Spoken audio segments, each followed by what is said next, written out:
Good. Good afternoon.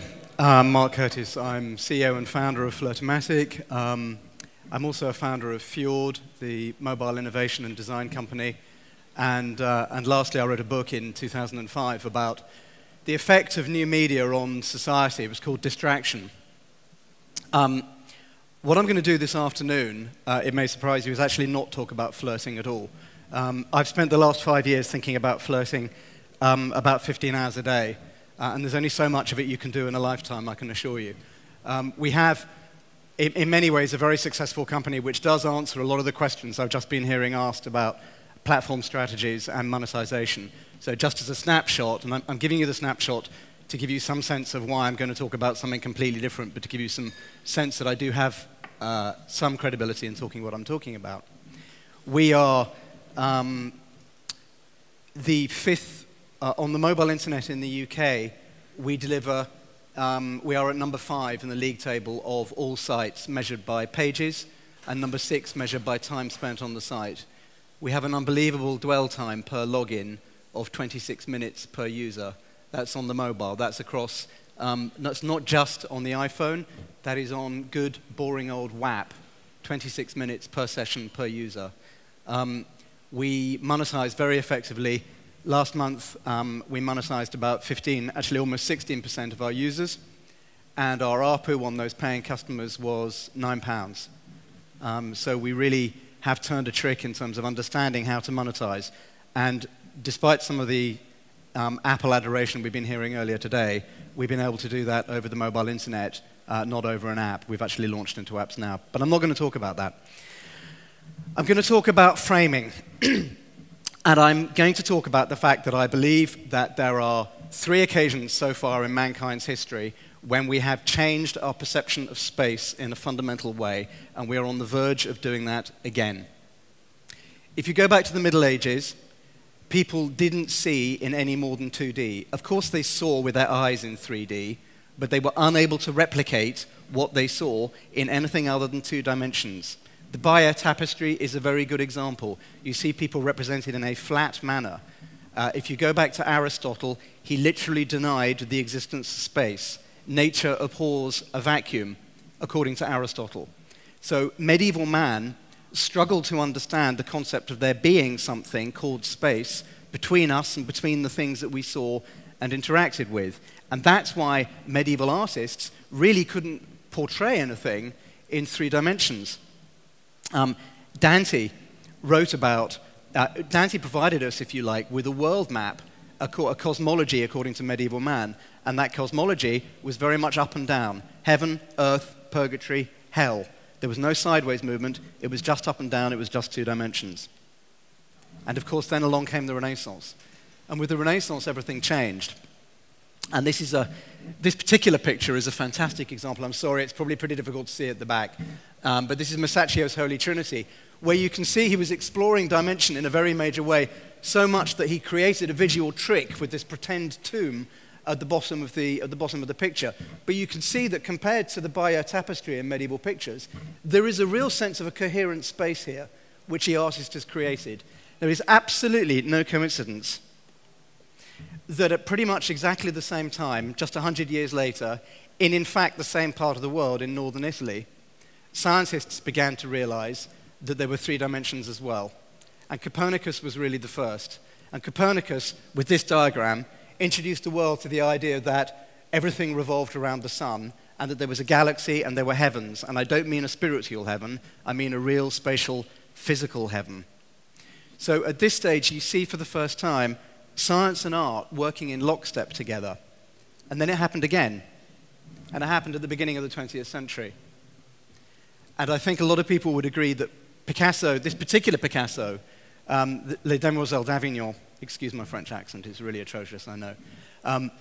Picasso was the first artist to attempt to represent another dimension in art. If you look at what he's doing here, what Picasso is doing is portraying these women at different times.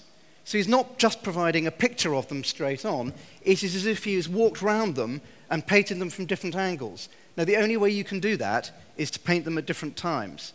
So Picasso has introduced a 4th dimension into this picture, the 4th dimension being time, which absolutely broke open art and broke open our understanding of how figurative art worked. And a lot of you will have guessed that, of course, the same thing was happening in science at the same time, because Einstein was doing exactly this with physics. He was introducing us to the idea that time is the fourth dimension.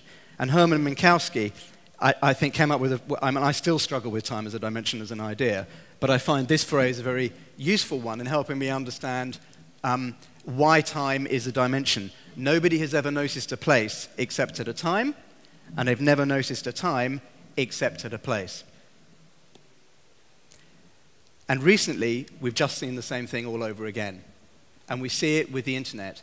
The internet has created another dimension. If you want to call it cyberspace, call it cyberspace. At the same time, authors like William Gibson, films like The Matrix, began to create a visualization of what that, if you like, fifth dimension, cyberspace was all about. I believe with the internet, we genuinely created a new space, whether you call it virtual or cyberspace, which is infinite and which is all around us and exists at the same time. And I think that was one of the most interesting things the internet did. And for a while, I think we hit the pause button. But now I believe mobile is showing us another way. And what mobile is doing is it is putting the entire frame under pressure. Sorry, there's quite a lot of rich ideas coming through here, and I've only got 10 minutes. So, if you look back in history, every single medium we have ever had has had a frame. The book had a frame. Printers actually talk about bleed to describe something moving out of the page. The theatre and the cinema has always had a frame, which no film, to the best of my knowledge, has ever broken out of. The television has always had a frame. The mobile has a frame, but I think we're about to break out of it. The trigger point for this has been with the internet. If you think about Google Maps, the frame of your PC is actually just if you like, a microscope through which you're looking at this immense, almost infinite world which Google have provided, or any mapping company have provided. So all of a sudden with Google Maps, you are talking about an infinity of stuff which is beyond the frame, but you're still stuck with the frame that you've got with your PC when you're looking at it. But if you like, you can move the frame around. Of course, you're not actually physically moving the frame around, you're moving some buttons on the computer which moves it around. With the phone, you can do that. And I want to show you two very quick video clips. Both of them have inspired me hugely recently. One shows what happens when you superimpose on real life something which has been created digitally. Now, this is not done through a mobile. Some of you may have seen this. I'm sorry, actually, you can't see this from the back, can you? I can't really make it much bigger. Let me try.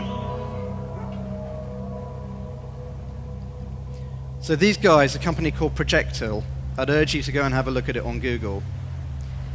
They create projections which project onto buildings and project the buildings back onto the buildings themselves and then animate them. It's absolutely amazing, and it creates a kind of alternative reality on buildings all around you as you're watching. But that's happening live with a computer and a projector. What I want to show you now is something that came up more recently, which is virtual butterflies.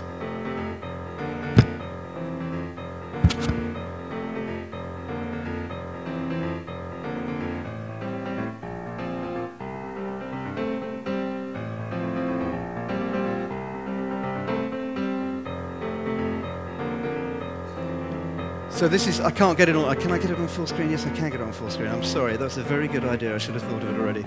Thank you.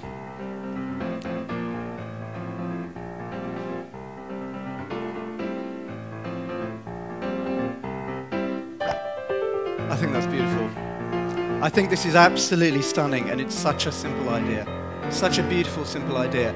And this opens, in my view, a whole gateway of thinking about where mobile can go. Because what you just saw was a medium which was breaking its frame. It just smashed the frame apart. And it suggested a series of parallel universes that can exist all around us, all at the same time. Now, I know that we're pushing towards that with augmented reality. The point I'm trying to make here is that augmented reality, if that's what you want to call this, is a much, much bigger idea than simply a mobile app. It's society changing. If my theory is right and you look back at the other developments, you'll see every single one of them have been developments which have changed society. I'm running out of time now. So I'm going to finish by talking about several things which I think exist beyond the frame. Not just parallel universes, but imagine when we are able to project from our phones, technology which is underway at the moment.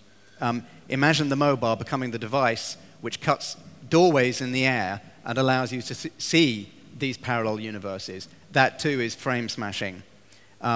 We're already seeing with touchscreens the importance of gesture and with the accelerometer.